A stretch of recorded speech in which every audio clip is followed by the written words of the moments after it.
If we can have a lot more storms, a lot more cold temperatures, and keep this going through April, we'll reinforce the snowpack in a great big way, and that's really helpful. This early spring snowstorm is a damper for some Utahns, but critical for our water supply statewide. 1 month ago, it appeared winter had crashed in Utah and all the snow stopped. Yeah, well, as news specialist Jed Boal shows us, we've gone from a bad scenario water-wise to a better scenario than we've seen in 5 years. Before it's all over, this snowstorm may add a foot or two of snow at high elevation and a full inch of water. That's exactly what our state needs after a dismal February water-wise. Really, we're doing okay. As snow falls again in Utah, there's reason to be optimistic about our water supply when it did not look that way a month ago. We got really warm and there was an absence of storminess and we had a lot of sunshine. Snowpack melted down to 8,000 feet and a promising water year was drying up.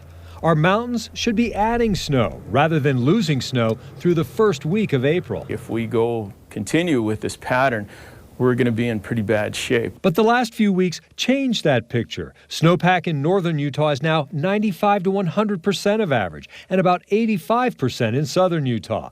This storm is also keeping the existing snowpack from melting away. If we can have a really active pattern, if we can have a lot more storms, a lot more cold temperatures, and keep this going through April, we'll reinforce the snowpack in a great big way, and that's really helpful. Runoff is expected to be 65 to 70% of average this spring. A lot of the water will soak into the soil on the way to the reservoirs following 4 very dry years. We had dry soils, we had low groundwater. Now we've got a pretty good snowpack, right about average, but it's on a very dry sponge. A cool, wet spring could offset some of that deficit in our reservoirs. We don't anticipate them filling at this time, but if we look back in some of these really big El Nino years, we had a very wet spring, and hopefully that will commence this year. When the snow melts and the streams start to rise, be sure to keep everybody away from all of that rushing water, especially children who are drawn to it. We lose too many people to that rushing water. For KSL 5 News, I'm Jed Boal reporting. All right.